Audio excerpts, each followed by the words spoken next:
Assalamualaikum warahmatullahi wabarakatuh. Saya Yuda Rifki dari kelas F Prodi BJKR Angkatan 2021 akan mempresentasikan tentang perkembangan olahraga pada masa penjajahan.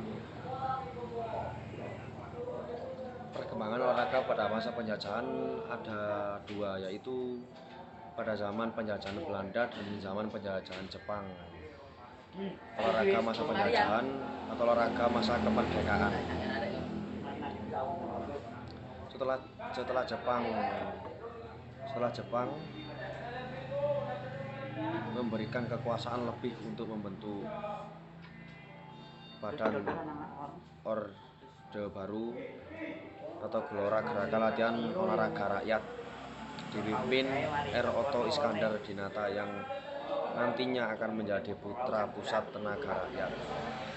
Kemudian seiring dengan penderitaan rakyat Indonesia dan penjajahan, muncul gerakan pemuda yang disebut Yang Java, Yang Ambon, Yang Sumatranen Band, Yang Islamieten Band atau Perserikatan Masyarakat Betawi. Disimpulkan juga organisasi mengadakan Kongres 28 Oktober 1928 yang menghasilkan Sumpah Pemuda, yaitu satu nusa, satu bangsa, dan satu bangsa Indonesia. Perkembangan olahraga di Indonesia pada masa penjajahan Belanda dipengaruhi oleh beberapa faktor, yaitu pedagang Eropa yang masuk Indonesia tahun Portugis 1512 sampai di Ternate. Kemudian disusul oleh Spanyol 1522 sampai di Maluku, dan yang terakhir Belanda 1596 di Banten. Tetapi Indonesia menolak terjadi perang 1816 sampai 1942. Hal ini juga mempengaruhi dampak terhadap perkembangan olahraga di Indonesia, yaitu terbentuknya PSSI. Dengan lahirnya PSSI pada tanggal 28 April 1930, lahirlah Ikatan Olahraga Indonesia pertama, yaitu PSSI.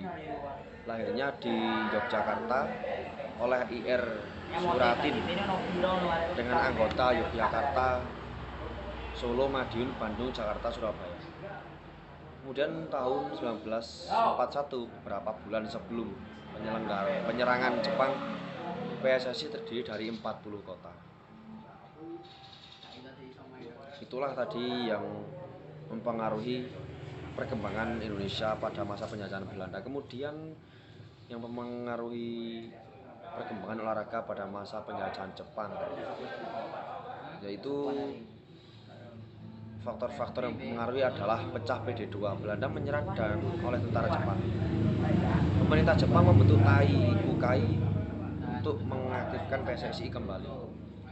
Sedangkan Tai-Ikukai didirikan di Pulau Jawa 27 Oktober 1942 di Lab Gambir, Jakarta. Ternyata ini adalah taktik Jepang untuk mendekat ke Indonesia yang mengaku sebagai saudara tua.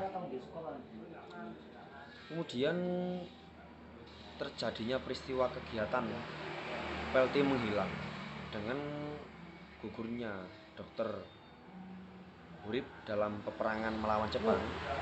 PLT tidak pernah ada kejuaraan dari tahun 1942 sampai 1950. Di sisi lain ada bermacam-macam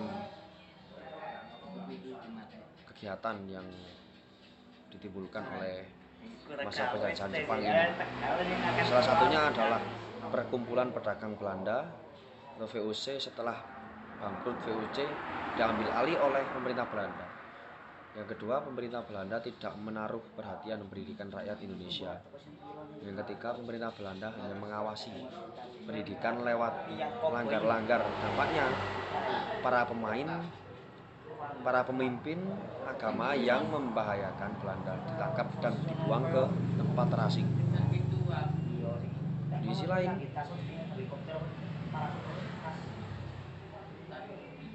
ada salah satu cabang olahraga yang diajarkan oleh Jepang. Salah satunya adalah jago bulu tangkis zaman penjajahan Jepang seperti Sudirman, Nasrul Jamal, Oi Hak Joan, Lim Sailong, Nafsirin, dan terdapat kejuaraan bulu tangkis 8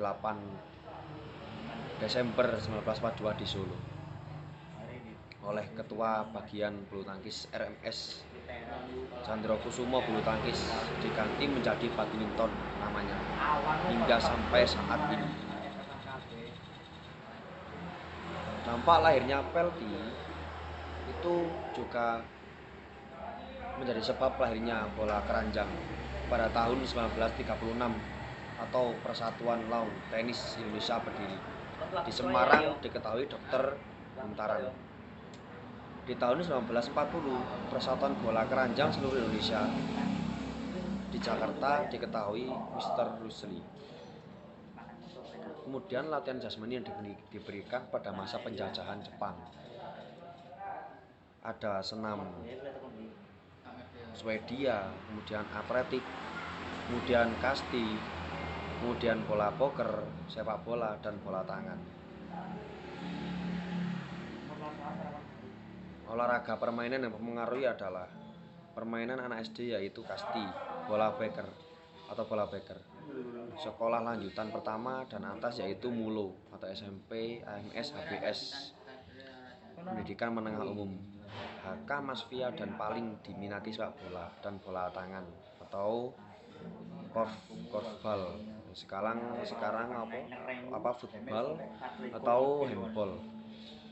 Permainan yang berkembang pada kalangan tertentu yaitu tenis lapangan dari kalangan bangsawan, sedangkan tenis meja dan basket dari kalangan Cina. Permainan asli nenek moyang Indonesia mulai berkurang. Kemudian pemerintah tidak menaruh perhatian kepada pendidikan jasmani. Sejak pendudukan Belanda, penjas sudah dilarang. Penjas baru ada pada akhir abad 19.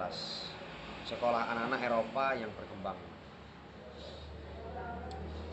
Kemudian olahraga yang dikenalkan zaman penjajah Jepang yaitu PBB atau Kyorei, senam atau Taisho, kendo yang memainkan senjata yaitu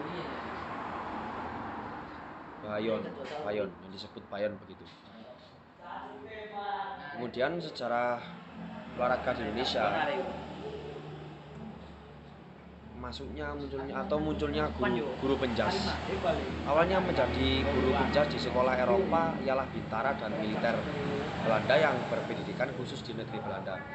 Sedang yang mengajar penjas di sekolah desa, sekolah kelas atau kelas 1 dan HIS ialah lulusan guru HIS dan HKS.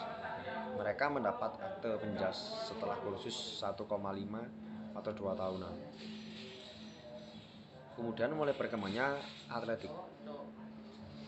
Menarik bagi pelajar di sekolah lanjutan karena sering dipertandingkan dalam acara sekolah cabang yaitu jalan, lari, lempar, dan lompat, panca lomba atau fifth camp, dan dasa lomba atau tin camp.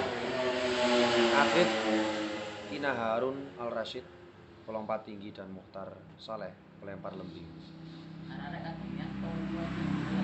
Kemudian setelah masa penjajahan Jepang dan Belanda usai dan diusul dengan sejarah olahraga di Indonesia, yang terakhir adalah olahraga yang dikembangkan adalah senam sistem Swedia, yaitu tahun 1916 oleh Dr. Min Kena, M.G. Juten, dan Dr. New Wen Huis. Dampaknya masyarakat Indonesia tidak tertarik terhadap senam ini. Menjelang Perang Dunia Kedua, latihan senam dengan restock dan ring telah tersebar. Terbukti di setiap kampung Jabar terdapat restock dan ring. Itu tadi sejarah perkembangan olahraga di Indonesia, mulai dari perkembangan olahraga pada masa penjajahan Jepang atau masa penjajahan Belanda dan masa penjajahan Jepang hingga sejarah olahraga di Indonesia. Oke, terima kasih itu dapat saya sampaikan atas perhatian dan waktunya. Saya terima kasih banyak, dan apabila ada kesalahan kata atau kekurangan dalam penyampaian saya, mohon maaf sebesar-besarnya. Wassalamualaikum warahmatullahi wabarakatuh.